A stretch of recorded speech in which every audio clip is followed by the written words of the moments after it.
Picture this. It's December 1247. You're standing in the frozen mud of Yorkshire, England, watching a lone carpenter pull a cart through snow that crunches under wooden wheels like breaking bones. The man's name is Magnus Thornwood, and he's about to change the world forever. But he doesn't know that yet. Right now, he's just cold, tired, and carrying secrets that could either make him rich or get him killed. Magnus wasn't supposed to be here. By all rights, a carpenter from the northern reaches should have been back home, huddled around a fire, waiting for spring like every sensible craftsman. But Magnus had received a summons from Lord Blackstone that was impossible to ignore. You see, northern England was facing what we might call today a housing crisis of catastrophic proportions. Think about it this way. Imagine if tomorrow, hundreds of thousands of soldiers returned from overseas deployment, all needing homes immediately. Add to that a population boom that's straining every existing structure. Now, imagine that your current construction methods are so slow that building a single-family home takes 6 weeks of back-breaking labour. That's exactly what medieval England was facing, and Lord Blackstone was right in the middle of it. Blackstone had a problem that went beyond just housing. He was racing against time itself. Spring would arrive in just over 3 months, and with it, Duke Aldrich would come to claim the disputed valley that Blackstone desperately needed for his new settlement. The law was clear but cruel.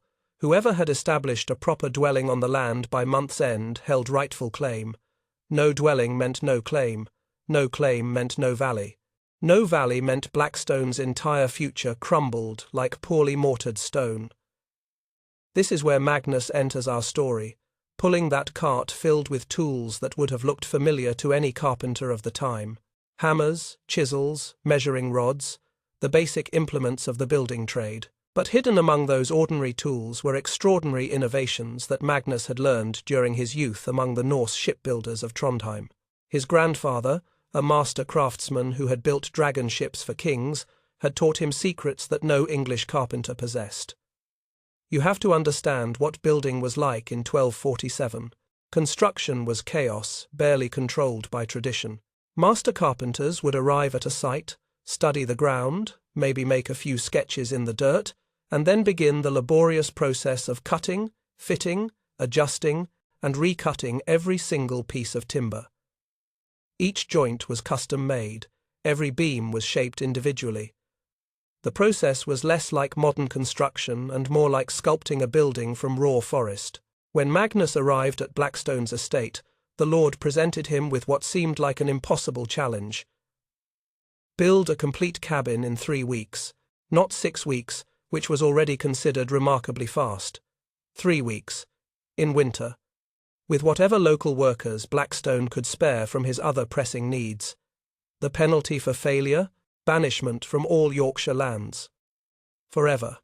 Now, banishment might not sound like much to us today, but in medieval England it was essentially a death sentence. A craftsman without territory was a craftsman without customers, without protection, without any means of survival.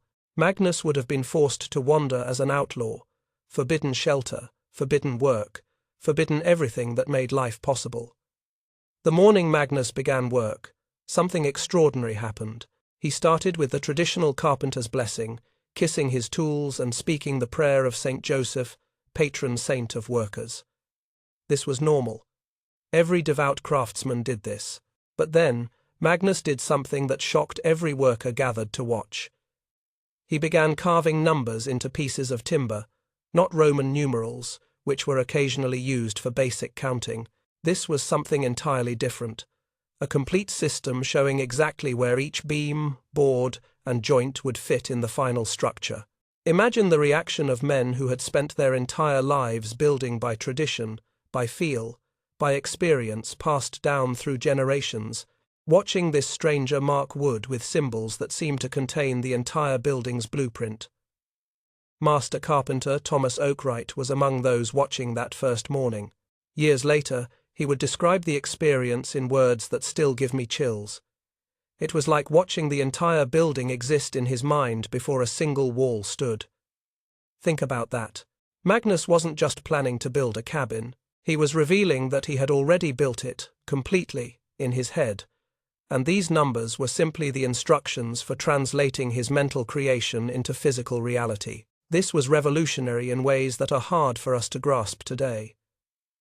We live in a world of blueprints, of detailed plans, of standardized parts, but in 1247, buildings grew organically from the ground up, shaped by the carpenter's instincts and adjusted constantly as problems arose. Magnus was proposing something that bordered on the magical, that a complex structure could be completely planned in advance and assembled like pieces of a giant puzzle. The workers watched in fascination and growing unease as Magnus methodically numbered each piece. Some whispered that this was witchcraft. Others wondered if Magnus had made some dark bargain for knowledge that mortals weren't meant to possess. But a few, like Thomas Oakright, began to understand that they were witnessing something that would change everything they thought they knew about building. As word of Magnus's strange methods spread beyond the construction site, it reached ears that Magnus probably wished it hadn't. Guildmaster Wilhelm Ironwood in York began hearing disturbing reports about heretical building practices being used on Lord Blackstone's land. The guild system had controlled construction methods for over 3 centuries, and they viewed any deviation from traditional techniques as a threat not just to their monopoly, but to the very spiritual order of the world. Wilhelm was already preparing to ride north with a force of 20 master carpenters to investigate these reports of devil's work, because that's what they believed Magnus's numbers represented, satanic symbols that would curse anyone who dared to live within walls built using dark numerology. Magnus had no idea that his numbered timbers had already made him enemies who would stop at nothing to see him fail. All he knew was that he had 17 days left to complete an impossible task, and the numbers dancing in his head were the only things standing between him and exile into the winter darkness that would surely claim his life. The race against time had begun, and the stakes couldn't have been higher. If you thought Magnus had problems before, you haven't seen anything yet. Because while he's busy revolutionizing construction in a frozen Yorkshire field, 20 master carpenters are riding hard from York with blood in their eyes, and Guildmaster Wilhelm Ironwood leading the charge. Now, you have to understand what the guild system meant in 1247. This wasn't just about protecting jobs or maintaining quality standards. The guilds were the backbone of medieval society's entire understanding of how work should be done. For over 3 centuries, they had controlled every aspect of construction, from who could learn the trade to what methods were acceptable to use. They weren't just craftsmen's organizations, they were religious and social institutions that believed their traditional ways were literally blessed by God. Wilhelm Ironwood embodied everything the guild system stood for. He had risen through the ranks over 30 years, mastering every traditional technique, memorizing every prayer and ritual associated with the carpenter's craft. To Wilhelm, the way buildings had always been built wasn't just effective, it was sacred. Each joint cut by hand, each beam shaped individually, each structure growing organically from the carpenter's experience and divine inspiration.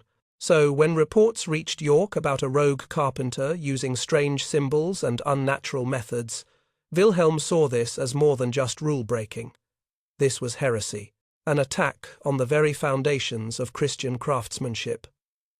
Meanwhile, back at the construction site, Magnus was implementing something that would have seemed like pure science fiction to medieval minds. He had divided Lord Blackstone's available workers into specialized teams. One group focused solely on cutting joints, another shaped beams to precise specifications, a third prepared floorboards. Each team became incredibly efficient at their specific task, rather than every worker trying to do everything. Think about this in modern terms. Magnus had essentially invented the assembly line 600 years before Henry Ford, but he was doing it with medieval tools and workers who had never seen anything like this systematic approach to construction. The efficiency gains were immediate and dramatic. Instead of 5 or 6 carpenters struggling to coordinate their efforts on every aspect of the building, Magnus had 40 workers moving in choreographed precision. Each person knew exactly what they were supposed to do, when they were supposed to do it, and how their work fit into the larger whole. But efficiency wasn't Magnus's only innovation. Those numbers he carved into every piece of timber represented something far more revolutionary than simple organization. He was creating what we might recognize today as the first standardized building system in European history. Each numbered piece would fit in one specific location, but more importantly, if a piece was damaged or lost, another worker could create an exact replacement by following the same specifications. This is where things get really interesting from a historical perspective. Magnus wasn't just building a cabin faster than anyone thought possible. He was accidentally creating the intellectual framework that would eventually lead to everything from interchangeable parts in manufacturing to modern modular construction. The principles he was proving in that frozen Yorkshire field would echo through history for the next 8 centuries. But Wilhelm Ironwood didn't see revolutionary progress when he arrived on January 6th with his 20 master carpenters. He saw an abomination.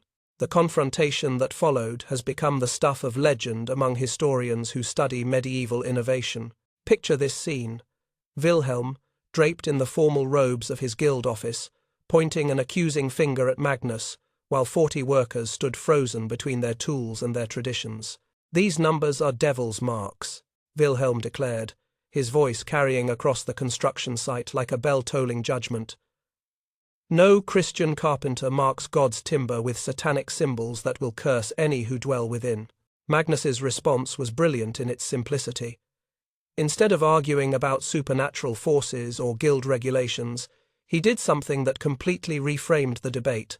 He quoted scripture. "Did not the Lord himself give Noah precise measurements for the ark?" Magnus called out, his voice steady despite the magnitude of the accusation facing him. 30 cubits high, 50 cubits wide, 300 cubits long. Were these divine numbers also devil's work? The theological implications of Magnus's defense sent ripples through the crowd. Every Christian knew the story of Noah's Ark. Every carpenter had heard sermons about how God himself had provided specific building instructions. If divine measurements were acceptable for Noah, how could human measurements be satanic for Magnus? But Wilhelm wasn't about to concede the first argument that easily. He demanded that the bishop investigate these heretical practices immediately. This wasn't just a craft dispute anymore. It was becoming a religious trial that could end with Magnus facing charges of witchcraft. That night, as Magnus worked by torchlight preparing rafters for the next day's assembly, 3 hooded figures crept toward his workshop. These weren't random bandits looking for tools to steal. These were saboteurs with a specific mission: destroy Magnus's planning scrolls and force him to abandon his numbered system. Young apprentice Simon Ashford was supposed to be sleeping in the workers' quarters, but the excitement of watching Magnus's revolutionary methods had kept him awake. When he saw shadows moving near the workshop, something told him this wasn't right. His warning cry rang out across the frozen ground. "Fire! Fire in the workshop!" The saboteurs had already started their blaze, but Simon's alarm brought workers running with buckets and blankets. The workshop was saved, but not before the attackers escaped with Magnus's master planning scrolls, the detailed drawings that showed how every numbered piece fit together. The next morning should have been the end of Magnus's impossible challenge. Without his plans, any normal carpenter would have been forced to start over, reverting to traditional methods that would make the 3-week deadline completely impossible. But Magnus shocked everyone by continuing work as if nothing had happened. "The numbers live in my mind," he told the astonished workers. "I have spent years perfecting this system. Every measurement, every joint, every connection exists here." He tapped his temple, more clearly than any scroll could show. This was the moment when Magnus's workers truly understood they were witnessing something extraordinary. Their master hadn't just learned a new building technique, he had internalized a complete system of construction that existed independently of any written record. He was, in effect, a living blueprint, capable of recreating his plans from pure memory. While Magnus demonstrated that his numbered system couldn't be destroyed by burning scrolls, his wife Alice was fighting a different kind of battle. Alice Thornwood understood that this conflict wasn't just about construction methods, it was about convincing people that change could be beneficial rather than threatening. She approached Lady Blackstone with a simple but brilliant demonstration. Using wooden blocks carved with numbers, Alice showed how Magnus's system worked like a child's puzzle. Each piece had a specific place, but more importantly, Anyone could learn to assemble the pieces correctly by following the numerical sequence. "Watch, my lady," Alice said, as she quickly assembled a miniature timber frame. Even a child could build truly if they understood the numbers. Lady Blackstone was fascinated. She had never seen construction as something that could be taught systematically, rather than learned through years of apprenticeship. Here was a method that could potentially train new builders in months rather than decades. More importantly, Lady Blackstone began to understand the economic implications of Magnus's innovation. If buildings could be constructed faster and with less skilled labor, the cost of housing could drop dramatically. This wasn't just about winning a wager, it was about solving the housing crisis that was strangling northern England.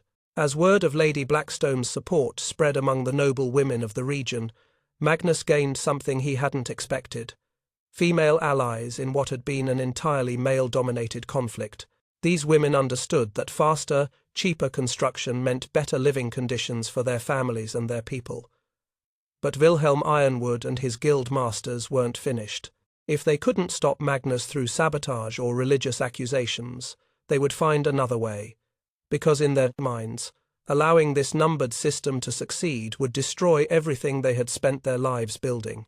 The real battle was just beginning, and Magnus had only 17 days left to prove that the future could be better than the past. The question was whether tradition would triumph over innovation, or whether one carpenter's impossible vision would change the world forever. The clock was ticking, and the stakes kept getting higher. January 20th, 1248. 3 days left. 3 days to complete what should have taken 6 weeks. Magnus Thornwood stood before his assembled workers in the grey pre-dawn light, and what happened next would be talked about for generations. Picture the scene. 40 men, their breath forming clouds in the freezing air, holding numbered pieces of timber that they had cut, shaped, and prepared over the past 2.5 weeks. Every joint perfect, every measurement precise, every piece marked with Magnus's revolutionary numbering system. But none of them, not even Magnus, had ever attempted to assemble an entire building using this method. This was the moment of truth. Either Magnus's system would work exactly as he envisioned, or it would collapse into chaos and prove Wilhelm Ironwood right about the dangers of abandoning traditional methods. Magnus raised his hand, and 40 workers moved as one. What witnesses described as the dance of timber began at sunrise and continued without pause. Remember, in traditional construction, raising a frame was a chaotic affair. Workers would struggle with heavy beams, trying to figure out angles and measurements while standing on precarious scaffolding. Joints never fit perfectly on the first try. Everything required constant adjustment, recutting, and improvisation. But Magnus's workers moved with choreographed precision that seemed almost supernatural to medieval observers. Each man knew exactly which numbered piece to carry and where to place it.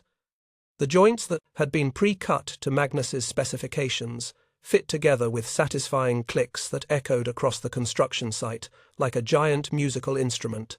Thomas Oakwright, who had become Magnus's most devoted convert, would later write that the sound of construction changed completely that day. Instead of the usual chaotic hammering, cursing, and grinding of ill-fitting joints, the work produced a rhythmic drumbeat as perfectly matched pieces came together in rapid succession. Think about this from the perspective of medieval people who had never seen systematic manufacturing. They were watching walls appear as if by magic, though the magic was simply brilliant organization applied to physical labor. What would have taken a week using traditional methods was accomplished in 6 hours. Crowds began gathering from surrounding villages as word spread that something extraordinary was happening at Lord Blackstone's construction site. Farmers abandoned their morning chores, merchants diverted from their routes. Even children convinced their parents to brave the cold for a chance to witness what people were calling a miracle of building. But the growing audience included more than just curious spectators. Duke Aldrich had received reports about unusual activity on the disputed land, and he was riding hard from his own estate with a company of armed soldiers. If Lord Blackstone was attempting to establish a claim through rapid construction, Aldrich intended to stop it before the structure could be completed. The legal situation was complex but clear. According to the royal charter that governed the disputed valley, Whoever had established a completed dwelling on the land by month's end held rightful claim. The key word was completed. A half-built structure meant nothing. Aldrich's strategy was simple: arrive before the building was finished and physically prevent its completion. On January 22nd, with only 1 day remaining in Magnus's impossible timeline, Duke Aldrich appeared on the horizon with 20 mounted soldiers. The message he sent ahead was unambiguous: halt all construction immediately, or face the consequences of interfering with his rightful claim to the valley. Lord Blackstone's response was equally clear. He produced the royal charter and pointed to the language that protected whoever completed a dwelling by month's end. "My carpenter builds on my land, according to the king's own law," Blackstone declared. "Interfere at your own peril." What followed was a tense standoff that could have erupted into violence at any moment. Aldrich's soldiers surrounded the construction site while Magnus's workers continued their systematic assembly. The legal deadline was less than 24 hours away, and the roof still needed to be completed. This is where Magnus made a choice that reveals everything about his character. As his workers raced to position the final roof beams, young apprentice Simon Ashford, the same boy who had saved the workshop from sabotage, lost his footing on the icy scaffolding. Simon fell 20 feet, landing hard on the frozen ground with an impact that could be heard across the construction site. Magnus faced an impossible decision. His workers needed his constant direction to complete the roof assembly. Every minute of delay brought them closer to missing the legal deadline that would cost Lord Blackstone everything. But Simon lay motionless, possibly dying, and Magnus was the only person present with medical knowledge gained during his travels. Without hesitation, Magnus abandoned his position, directing the final construction phase. He rushed to Simon's side, using techniques learned from Norse healers to assess the boy's injuries. Simon had a broken leg and possible internal damage, but he was alive.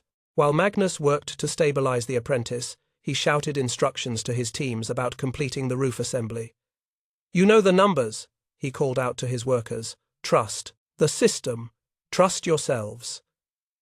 This was Magnus's ultimate test of his own innovation. Could the numbered building system work without his direct supervision?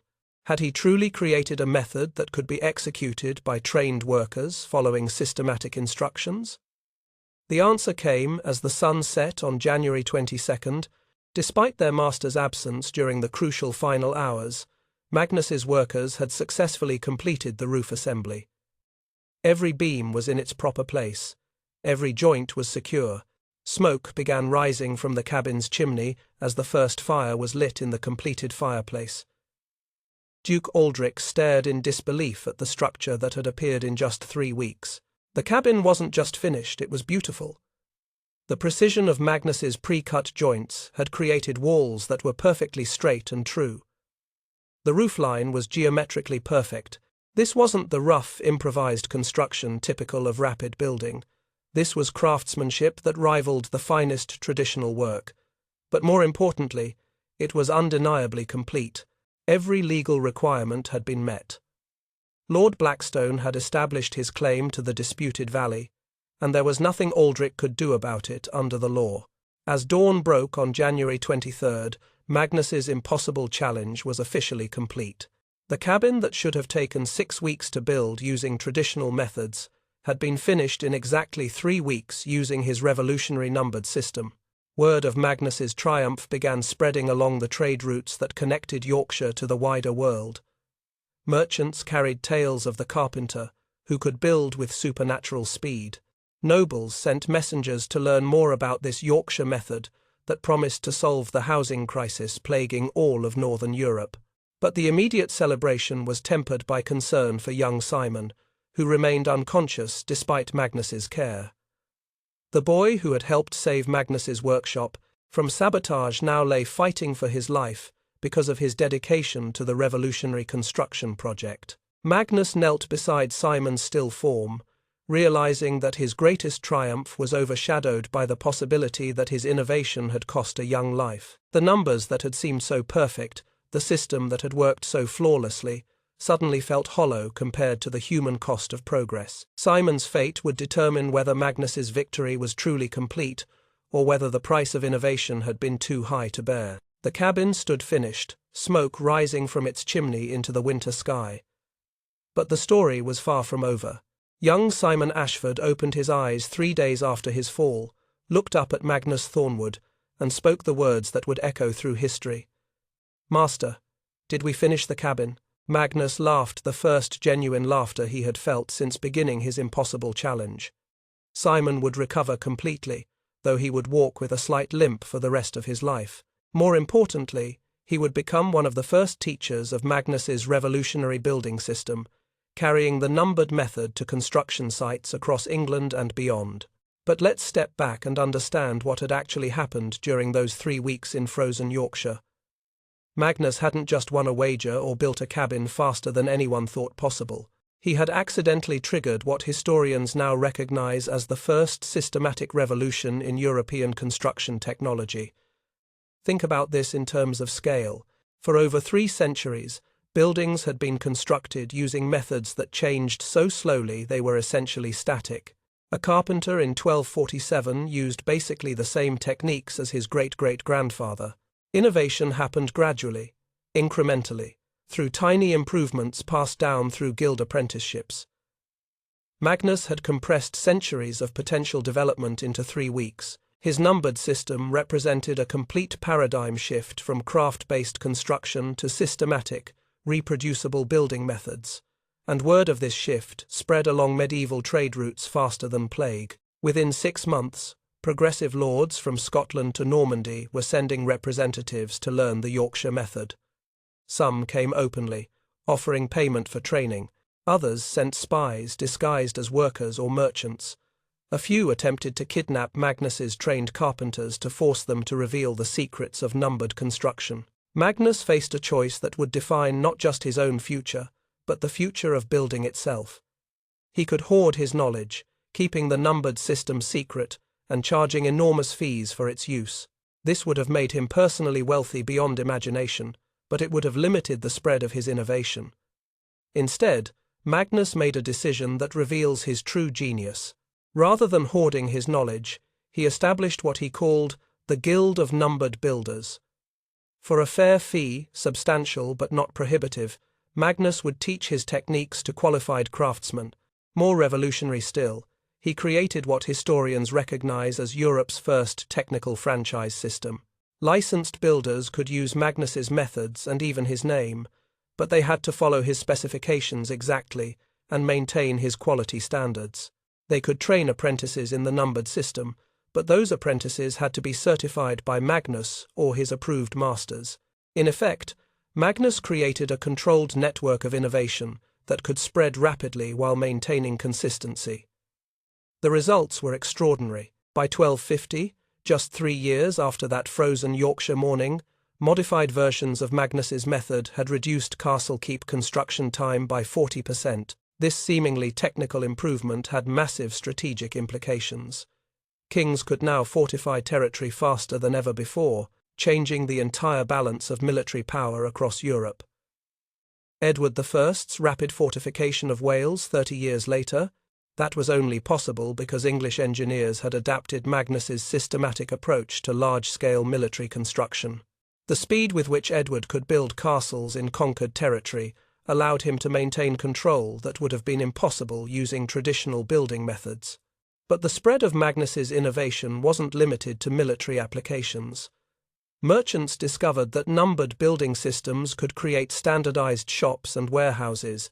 Monasteries found they could construct new facilities with unprecedented speed. Even simple farmers began using simplified versions of the method for barn construction. The Black Death of 1348 nearly destroyed everything Magnus had built. The plague killed master carpenters faster than they could train replacements. Entire guilds of numbered builders vanished as the disease swept through Europe. For a few terrifying years, it seemed like Magnus's revolutionary system might die with the generation that had learned it. But Magnus had done something that proved to be far more important than anyone realized at the time. He had insisted that his methods be written down in detailed manuscripts. These weren't just simple instruction manuals, they were complete technical guides that included drawings, measurements, and step-by-step procedures. When traditional guild knowledge died with the plague victims, written records couldn't replace the lost master craftsman. But Magnus's manuscripts survived in monastery libraries, waiting for craftsmen who could read and understand systematic building instructions. During the Renaissance, Florentine architects rediscovered these medieval texts and adapted numbered assembly techniques for dome construction. The speed and precision of Magnus's methods proved perfect for the complex geometric challenges of Renaissance architecture. Brunelleschi's famous dome in Florence? It incorporated organizational principles that traced directly back to that Yorkshire cabin built in 1247. The principle Magnus had pioneered, breaking complex construction into numbered interchangeable parts, laid the intellectual groundwork for everything that followed. When ships carrying European colonists reached the New World, they brought simplified versions of numbered building systems for rapid frontier expansion. American log cabins that could be assembled by families with minimal training used concepts that Magnus had first proven practical. The Industrial Revolution of the 18th and 19th centuries represented the ultimate flowering of Magnus's innovation. Factory production of numbered, interchangeable parts revolutionized everything from textile manufacturing to firearms production. Brunel's Crystal Palace, that marvel of Victorian engineering, was essentially a massive version of Magnus's original concept. Standardized components manufactured elsewhere and assembled rapidly on site. Today, when disaster relief organizations ship numbered components for rapid shelter construction to earthquake or hurricane zones, they're following principles first proven on a frozen Yorkshire morning, nearly 800 years ago. The emergency housing that can be assembled by volunteers with minimal training in a matter of hours, that's Magnus Thornwood's legacy, carried forward through 8 centuries of continuous development. But what happened to Magnus himself? He lived to see his innovation spread across Europe, but he never sought the wealth or fame that his system could have brought him. Instead, he continued teaching, refining his methods, and training new generations of numbered builders. Magnus established a school at Lord Blackstone's estate that became the premier centre for systematic construction education in medieval Europe. Students came from across the known world to learn not just how to build using numbers, but how to think systematically about complex problems. This might be Magnus's most important legacy. He didn't just invent a faster way to build. He demonstrated that traditional methods could be analyzed, improved, and systematized. He proved that innovation didn't have to happen accidentally over generations, it could be pursued deliberately and systematically. Young Simon Ashford, the apprentice who had nearly died during the roof assembly, became Magnus's most successful student. Simon established numbered building schools across England and Scotland, adapting Magnus's methods for different regional needs and materials. By the time Simon died in 1321, systematic construction had become the standard across northern Europe. Magnus Thornwood died peacefully in 1291, surrounded by grandchildren who were practicing his craft and great-grandchildren who would carry his methods into the 14th century. He had lived to see his impossible 3-week challenge transform into a revolution that changed not just how humans build, but how they think about organizing complex tasks. His final words, recorded by his grandson Thomas, were characteristic of the man who had started it all. "The numbers don't lie, boy. Trust the system, and the system will serve you well." Today, when we see construction crews assembling prefabricated buildings with mechanical precision, when we watch disaster relief shelters rising in hours rather than weeks, when we take for granted that complex structures can be planned completely before ground is ever broken, we're witnessing the continuing legacy of a medieval carpenter who dared to carve numbers into timber during a frozen Yorkshire winter. Magnus proved that one person with a revolutionary idea and the courage to implement it can change the world forever. His story reminds us that innovation often comes from unexpected places, that the most important breakthroughs often seem impossible until someone makes them inevitable. The cabin Magnus built in 3 weeks stood for over 400 years before being carefully dismantled and reconstructed as a monument in the village square. But his true monument isn't made of timber and stone. It's made of every building that has been constructed faster, better, and more efficiently, because one man looked at an impossible challenge and decided that impossible just meant no one had figured out the right system yet. Magnus Thornwood changed how we build, but more importantly, he changed how we think about the relationship between tradition and innovation, between the impossible and the inevitable. His legacy lives on every time someone looks at an old problem and asks, what if there's a better way?